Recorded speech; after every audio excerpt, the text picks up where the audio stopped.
భగవద్గీత 2వ అధ్యాయం. ఓం శ్రీకృష్ణ పరబ్రహ్మణే నమః.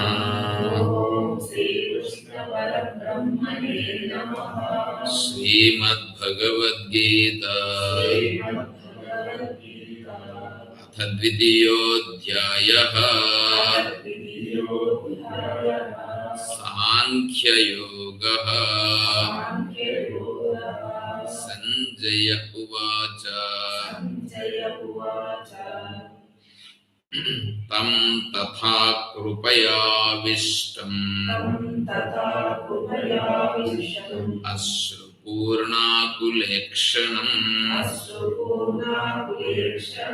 విషీదంతమిదం వాక్యం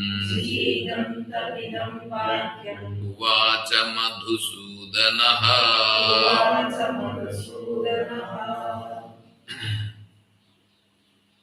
రెండవ అధ్యాయం. మొదటి అధ్యాయము అర్జున విషాద యోగం. అర్జునుడు అంటే అంతఃకరణ శుద్ధి కలిగిన వాడు అర్జునుడు. అంతఃకరణ శుద్ధి కలిగిన వాడు అర్జునుడు. అంతఃకరణ శుద్ధి లేకపోతే అతను ఆత్మతత్వం తెలుసుకునేదానికి యోగ్యుడు కాదు.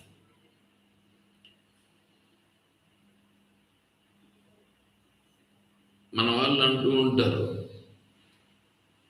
అప్పుడప్పుడు అంటూ ఉంటారు, ఏమంటే ధర్మము అంతో ఇంతో ఎక్కడో నిలిచింది, మహాత్ములు ఎవరు ఉండరు, లేకపోతే ఈ సూర్యుడు పుట్టడు, అస్తమించడు, వర్షం పడదు అని అంటూ ఉంటారు. అది వినింటారుగా. అంటే ఏంటంటే అలా అంతఃకరణ శుద్ధి కలిగిన మహాత్ములు వాళ్ళు సాధకులు. సాధకుడే జ్ఞానం అవుతాడు. సాధకుడే జ్ఞానం అవుతాడు. తొండ ముదిరితే ఏమవుతుంది? సామెత, తొండే ముదిరితే ఊసర వెళ్ళవుతుంది. తొండే అది, కానీ అది ముదిరిన తర్వాత ఊసర వెళ్ళుగా మారుతుంది అని సామెత. అట్లాగే అంటే ఆ సామెత ఇక్కడ నేను అక్కడ ఊరికి ఉదాహరణ కోసం చెప్తున్నాను, కానీ అది మామూలుగా జంతువు. ఇక్కడ ఉదాహరణ ఏంటంటే ఎవడైతే అంతఃకరణ శుద్ధి కలిగిన వాడు, అంతఃకరణ శుద్ధి కలిగిన వాడే జ్ఞానం అవుతాడు.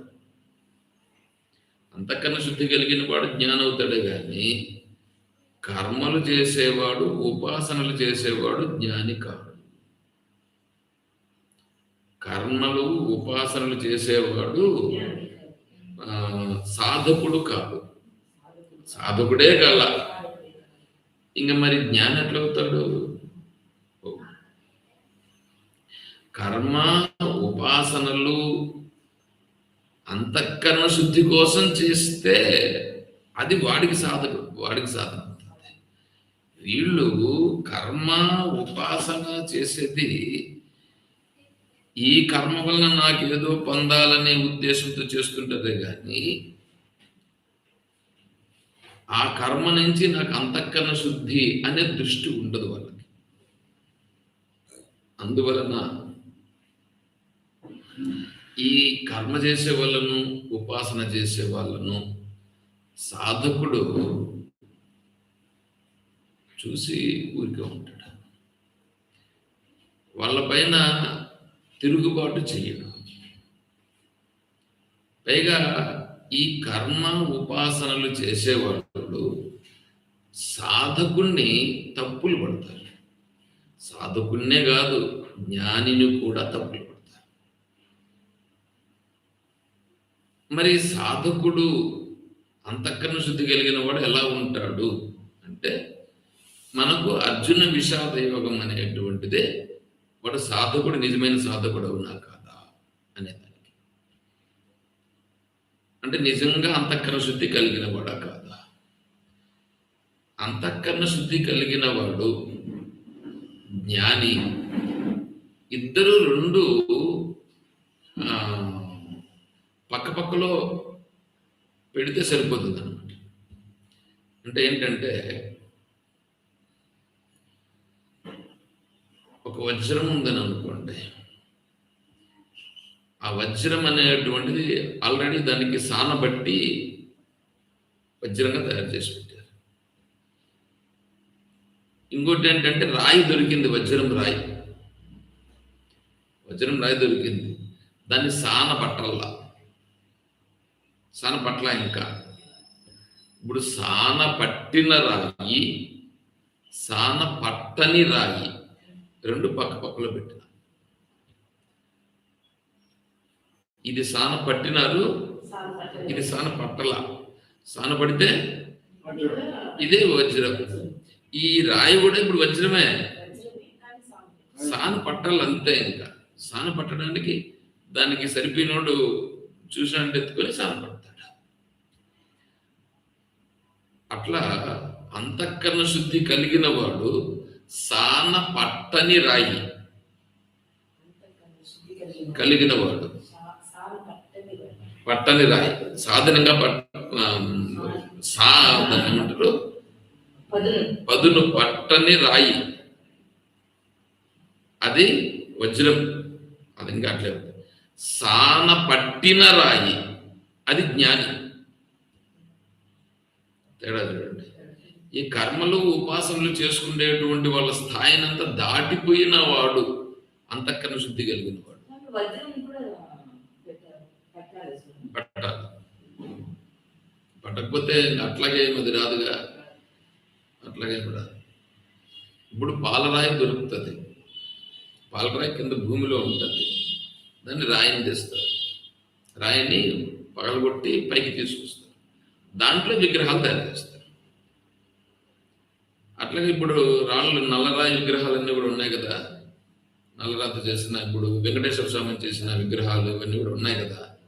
ఈ నల్లరాళ్ళు ఇవన్నీ ఉంటాయి, ఈ పాలరాళ్ళు కూడా విగ్రహాలు ఉన్నాయి, అన్ని రాళ్లే దొరికేది. వెంకటేశ్వర స్వామి విగ్రహం మాత్రం, తిరుమలలో ఉండే విగ్రహం మాత్రం అది ఎక్కడి నుంచి పైనుంచి వచ్చింది అని అంటారు. పైనుంచి వచ్చిందో కింద నుంచి వచ్చిందో మనకైతే తెలియదు. జగత్తంత మిథ్య, జగత్తంత మిథ్య అయినప్పుడు సాలగ్రామం అయితే అంటే ఇంకా ఏందైతే ఏంటి, యాడ్ నుంచి కూడా రానిలే, పై నుంచి కూడా రానిలే, అది సాలగ్రామమే కానిలే. సరేనా? మధ్యలో ఇట్లాంటి వచ్చినప్పుడు నేను ఇట్లాంటివి చెప్తా, ఎందుకంటే దాన్ని బాగా అర్థం చేసుకోవాలి. ఈ జగత్తే మిథ్య ఉంటానంటే మిగతాటువంటి ఏంటి అదే. అందుకని అంతఃకరణ శుద్ధి కలగాలి.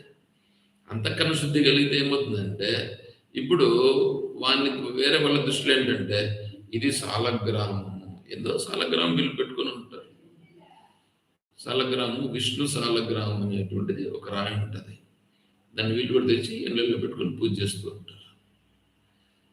ఇప్పుడు అంతఃకరణ శుద్ధి కలిగిన వాడికి పరమాత్మ ఎవరు అంటే సచ్చిదానంద స్వరూపం. సచ్చిదానంద స్వరూపం ఎక్కడుంది? ఎక్కడ లేదు సచ్చిదానంద పరబ్రహ్మ, ఉన్నదే సచ్చిదానంద పరబ్రహ్మ. మరి ఈ నామరూపాలుగా ఉండేటువంటి దానికి విలువ అంటే, నామరూపాలు అనేటువంటివి సచ్చిదానంద పరబ్రహ్మకు ఆధారముతో అవి ప్రకటమవుతాయి. నిజంగా సత్యంగా చూస్తే అది కూడా మిథ్య. విలువ చూడు. ఇప్పుడు అదే కర్మ చేసేవాడికి విగ్రహం, దానికి పూజ చేయాలా, దానికి అభిషేకం చేయాలా, దాని నుంచి వచ్చిన తీర్థము ప్రసాదం. అంతఃకరణ శుద్ధి కలిగిన వాడికి ప్రసాదం ఏది? అంతా ప్రసాదమే. తీర్థము ఎంత తేడా వచ్చేసింది. మరి కర్మ చేసేవాడి దృష్టి అది. ఉపాసన చేసేవాడు నామం పెట్టుకొని కొంతసేపు జపం చేసుకుంటాడు, అని కూర్చుంటాడు. ఆ నామమే గొప్పవాడికి, అంతఃకరణ శుద్ధి కలిగిన వాడికి సచ్చిదానంద స్వరూపం. వాడు ఉపాసన చేసేవాడు ఒక దేవతనే ఉపాసన చేస్తూ ఉంటాడు, ఒక ఒక దేవతనే ఉపాసన. ఇతను అట్లా కాదు. ఎవరు? ఈ అంతఃకరణ శుద్ధి కలిగిన వాడు ఆ స్థాయిని అంతా దాటినాడు, సచ్చిదానంద స్వరూప స్థితికి వచ్చినాడు. అతను వస్తే అతను అంతఃకరణ శుద్ధి కలిగిన వాడు. ఆ సచ్చిదానంద స్వరూపము నేనే అని స్పష్టమైపోయి దృఢమైపోయిన వాడు జ్ఞాని. జ్ఞానికి సాధకునికి తేడా చూడండి. అంతఃకరణ శుద్ధి కలిగిన వాడికి తేడా ఏంటంటే, అంతఃకరణ శుద్ధి కలిగిన వాడు ఉన్నదంతా సచ్చిదానంద స్వరూపమే అని అంటా ఉన్నాడు. జ్ఞాని ఆ స్థాయిని కూడా దాటిపోయి అంతటా ఉన్నది సచ్చిదానంద స్వరూపమే, ఆ సచ్చిదానంద స్వరూపము నేను. చూడు స్టెప్స్ ఎట్లా దాటిపోయినాడు. అట్లా స్టెప్స్ దాటే దాంట్లో కర్మ ఉపాసనలను అధిగమించి, అంటే కర్మను ఉపాసనలు తప్పులు పట్టుట లేదు, కర్మ ఉపాసనలు నీ అంతఃకరణ శుద్ధి కొరకు చెప్పబడిందే కానీ వేదము ఇంకా వేరే దానికోసం చెప్పాల. కానీ ఆ కర్మను ఆ ఉపాసనను ఉపయోగించి వాళ్ళు వేరే వాడి యొక్క భోగాల కోసం కూడా వాటిని ఉపయోగించుకోవచ్చు. వాటిని వాళ్ళ భోగాల కోసం ఉపయోగించుకోవచ్చు. ఇప్పుడు మన ఇంట్లో చాకు ఉంటుంది, చాకు, కత్తి, ఇవి దేనికి ఉపయోగిస్తారు? కాయగూరలు తరుక్కోవడానికి ఉపయోగిస్తారు. దాన్ని ఇంకా దేనికి ఉపయోగించవచ్చు? దేనికైనా ఉపయోగించవచ్చు. ఇప్పుడు అది ఉండేది ఒరిజినల్ గా దేనికి? ఒరిజినల్ గా ఉండేది దానికి. దాన్ని వేరే దాన్ని కూడా ఉపయోగించుకుంటారు. ఒరిజినల్ గా దేనికి ఉపయోగించాలనో దానికి ఉపయోగిస్తాడు తెలిసినవాడు. అట్లాగే కర్మ ఉపాసనలను అంతఃకరణ శుద్ధి కొరకు చెప్పబడినది. కర్మను ఉపాసన, కర్మ అంటే పూజ, అభిషేకము, తర్వాత నువ్వు చేసే దానము, ధర్మము, తీర్థయాత్రలు, ఇవన్నీ కర్మ కిందకు వస్తాయి. అన్నదానము, ఇవన్నీ కూడా కర్మే. ఉపాసన, ఉపాసన అంటే మంత్రజపం,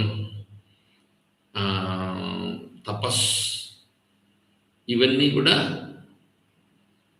ఉపాసన కింద. ఉపాసన, కర్మ, ఉపాసన అని పేర్లు రెండే కానీ రెండు ఒకటే. చూసేదానికి పేర్లు రెండు కానీ రెండు కాదు, ఒకటే. కాబట్టి ఇప్పుడు ఇక్కడ ఏంటంటే ఆ కర్మ ఉపాసనలు రెండింటి నుంచి పైకి రావాలి. రెండింటి నుంచి పైకి రావాలంటే దానిని అంతఃకరణ శుద్ధి కోసమే ఉన్నది, అంతఃకరణ శుద్ధి కోసం మాత్రమే ఉండేది, వేరే దానికోసం కాదు. ఈ మాట ద్వైతులు కాదు, అందరూ ఏ పురోహితులైతే ఉండారో వాళ్ళందరూ కూడా చూడండి, వాళ్లకు ఈ మాట చెప్పు. అసలు ఆ పురోహితులు అనేటువంటి వాళ్ళు ఏమవుతారు? అది వ్యాపారం కావాలి, వ్యాపారం అయిపోయింది, వ్యాపార ధోరణి.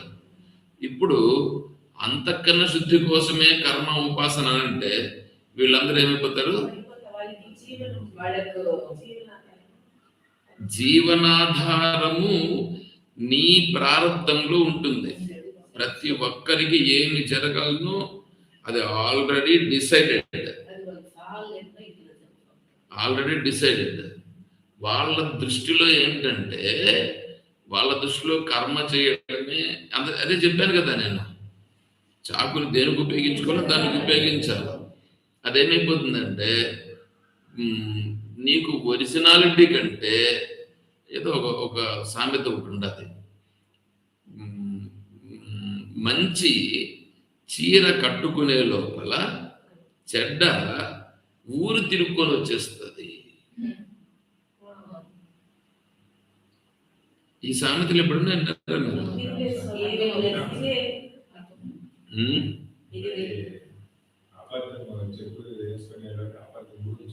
ఆ, అది అట్లాగా ఈ ప్రకృతి అనేది ఏం చేస్తుందంటే, ప్రకృతి మాయ కదా, గుణములు కదా, గుణములు కాబట్టి సత్వగుణం అభివృద్ధి చెంది ఉండేటువంటిది శుద్ధ విద్య. శుద్ధ విద్య అనేటువంటిదే ఉనిందని అనుకో, ఈ మాయ యొక్క ప్రభావం ఏం జరుగుతుంది? మాయ చేయాల్సిన పని ఏంటి? మాయ వీళ్ళందరినీ గుణాల్లో పడేయాల. మాయ గుణాల్లో పడేయాలి అందరినీ. అది దాని పని. దాని పని అది. గుణాలందరినీ గుణములలోకి లాక్కోవడమే దాని పని. అది చేస్తుంది. దాని పని చేస్తుంటే వీళ్ళు ఏం చేస్తుంటారు? వీళ్ళు దాన్ని గుర్తించాలి కదా. అందుకే ఉపనిషత్తు ఏం చెప్తుందంటే, నేను ఇట్లా కూర్చుని చేస్తే ఇంక ఈ శ్లోకాలు ఏం చెప్పేది నేను,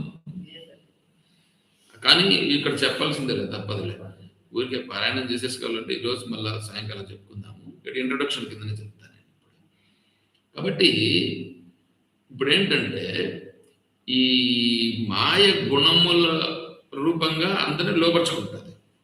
మాయ గుణముల రూపంగా అందరిని లోపరుచుకుంటుంది. దాని పని అది. సత్వం రజస్తమ ఇది గుణాః ప్రకృతి సంభవ నిబధ్నంతి. నిబద్ధనంతి. బద్ధనంతి అంటే కట్టివేయుట. నిబద్ధనంతి అంటే నిశ్శేషంగా వాడిని కదలకుండా కట్టేయుట. నిబద్ధనంతి మహాబాహో దేహే దేహి నమతి.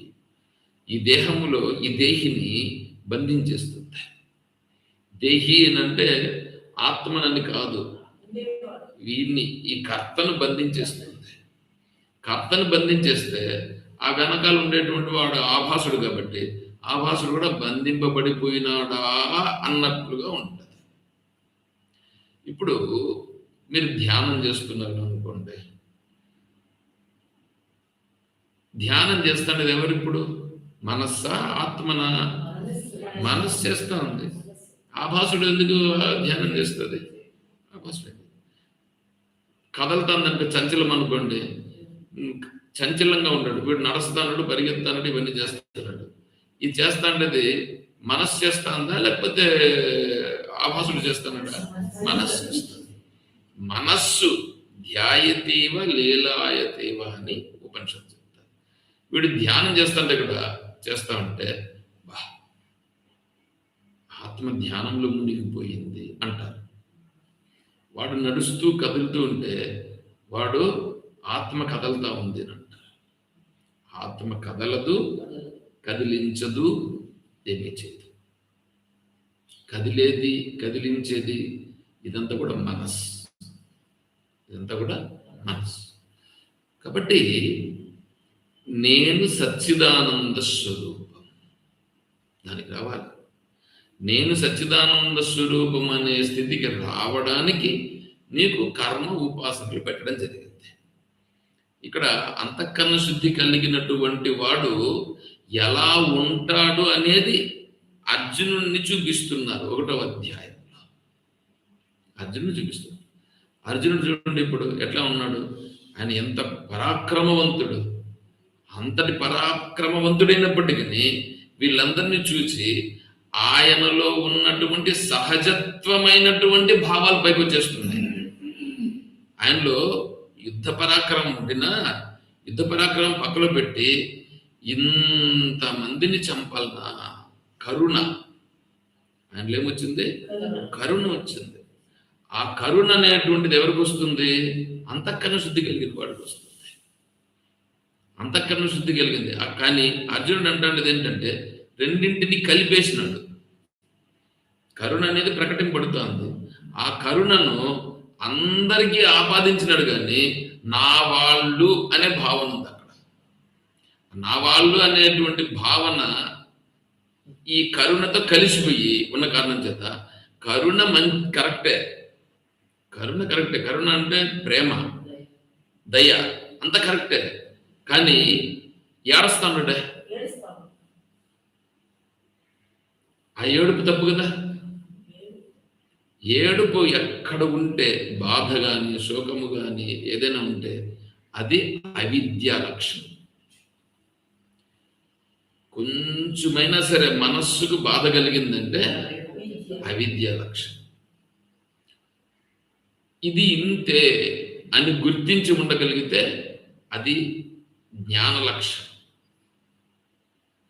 ఇప్పుడు అర్జునునికి ఈ అవిద్య, ఈ ప్రేమ రెండు, దయ, ఇవి రెండు ఏమైపోయినట్టు కలిసిపోయినాయి. కలిసిపోయిన కారణం చేత ఇప్పుడు ఇట్లా మాట్లాడుతున్నాడు. నాకు నా కాంక్ష విజయం కృష్ణనాథ రాజ్యం సుఖాన్ని చకిం నా రాజ్యాన్ని గోవిందకి భోగ జీవితేనవా. నాకు రాజ్యం వద్దు, ఏమి వద్దు, ఈ రాజ్యంతో నేనేం చేసుకుంటాను అని మాట్లాడతాను. అంటే ఇప్పుడు ఏంటి, చిన్న దోషం ఉంది అక్కడ. దోషమే కదా అది. నాకు రాజ్యం వద్దు అంటున్నాడు. ఎందుకు వద్దు అంటున్నాడు?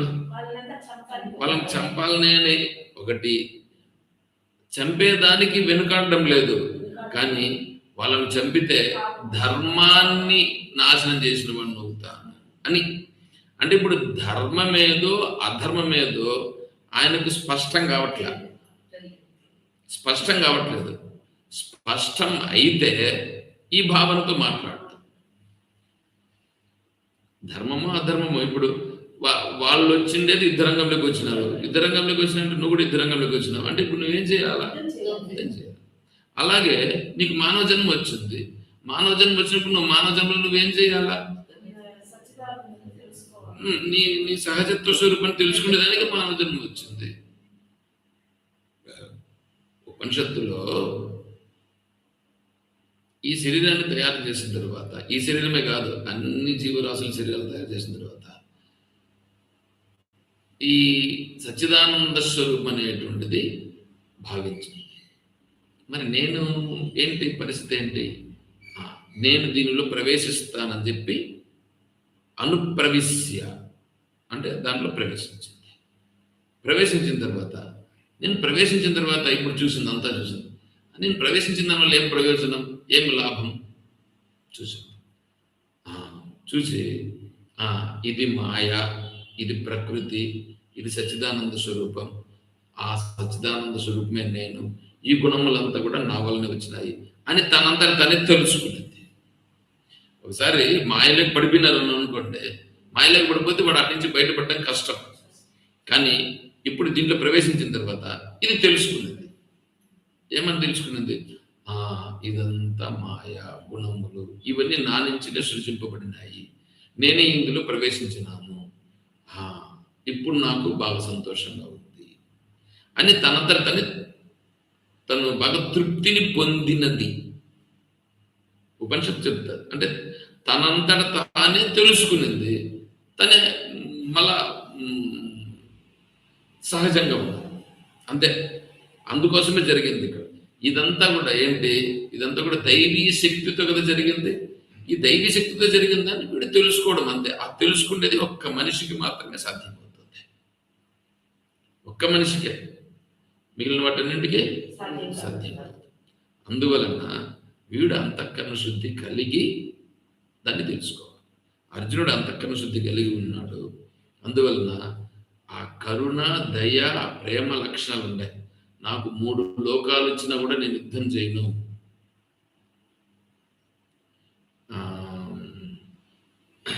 అపిత్రైలోక్య రాజ్యస్య హేతో కిం మహీకృతే. అపిత్రైలోక్య రాజ్యస్య 3 లోకాలు ఇచ్చినా కూడా నాకు అవసరం లేదన్నాడు. ఎవడంటాడు?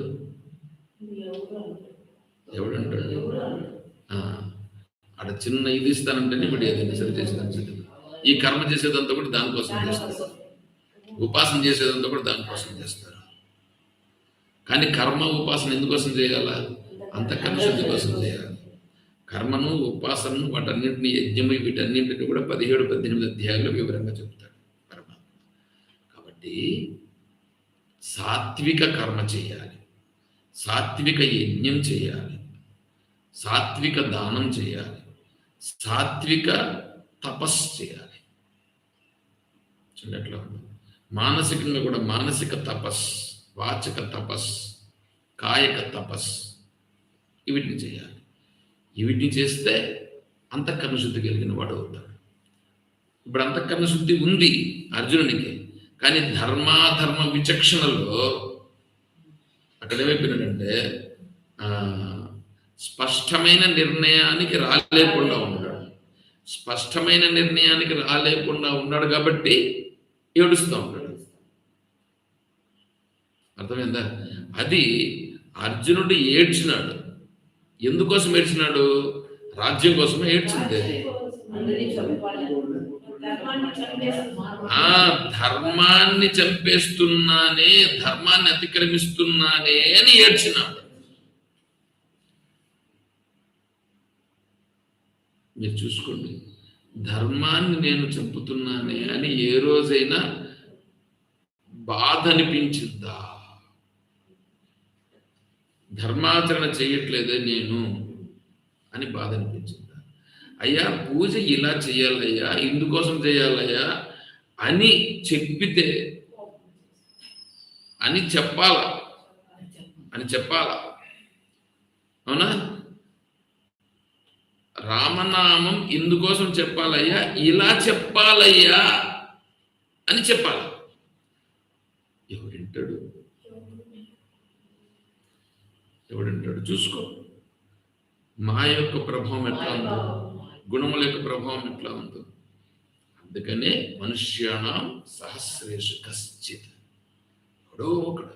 అంతేగాని అందరూ పైకి నటనలు చేస్తారు కానీ తెలుసుకోవాలని అనుకుంటారు. పైకి అంటారు కానీ లోపలంతా ఆకాంక్ష ఉంటుంది, నాకు అది కావాలి ఇది కావాలని. పైకి చూసేదానికి కోటీశ్వరులుగా ఉండొచ్చు, అలంకారాలు బాగా చేసుకొని ఉండొచ్చు. పైకి రూపం బాగా కనిపిస్తే లోపల ఉండే జబ్బులు ఎవరికి తెలియదు. లోపల ఏం జబ్బు ఉంది ఎవరికి తెలుసు. పైకి మాత్రము షేపులు బాగా పెట్టుకొని వచ్చేస్తే నీ మనస్సుకు తెలుసు,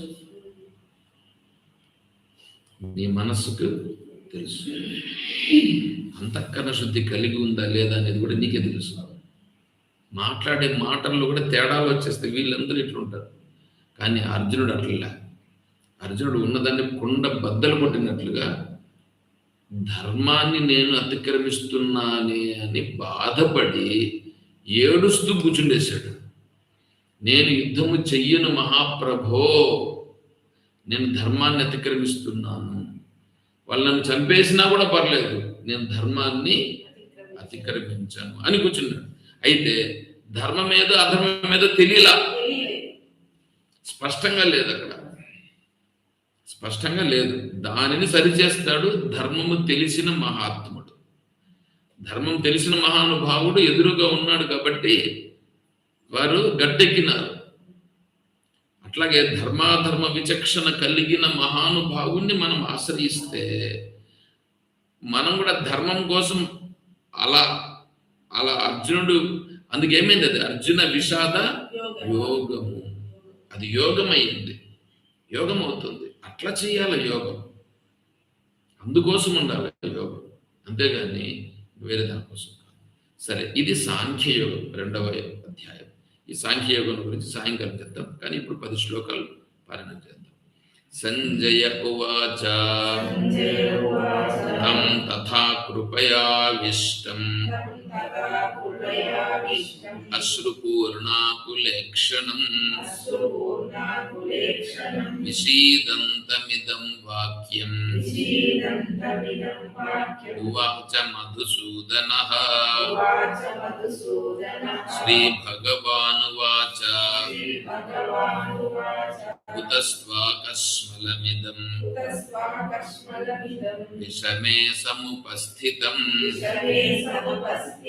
అనార్యజుష్టమస్వర్గ్యం అకీర్తికరమర్జున క్లైబ్యం ఆస్మగమః పార్థ నైతత్వ नैतत्त्वय्युपपद्यते क्षुद्रं हृदय दौर्बल्यं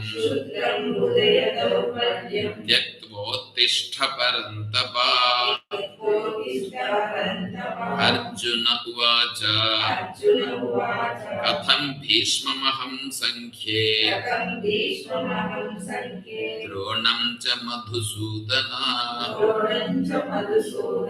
इषुभिः प्रतियोत्स्यामि पूजार्हावरिसूदन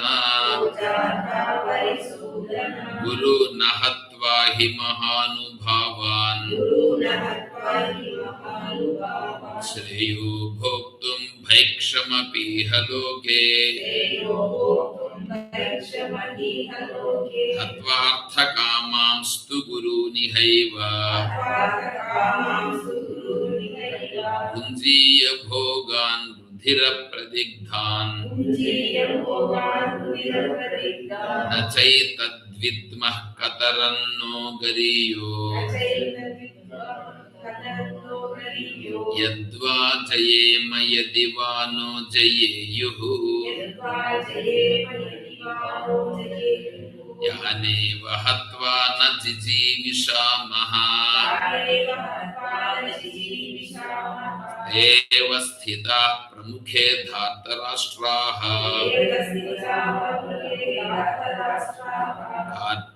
कार्पण्यदोषोपहतः स्वभावः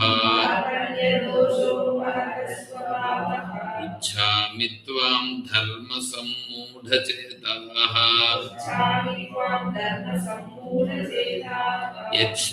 यच्छ्रेयस्यानिश्चितं ब्रूहि तन्मे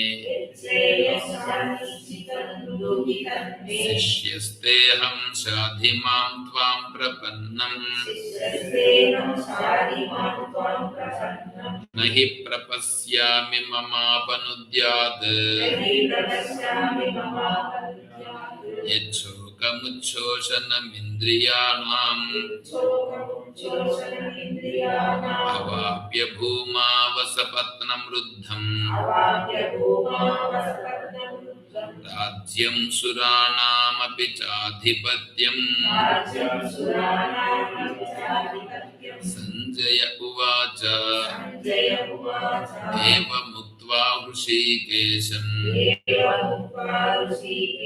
गुडाकेशः परन्तपः न योत्स्य इति गोविन्द उक्त्वा तूष्णीं बभूवः तमुवाच ऋषिकेशः रहसन्निव भारत सेनयोरुभयोर्मध्ये विषीदन्तमिदं वचः।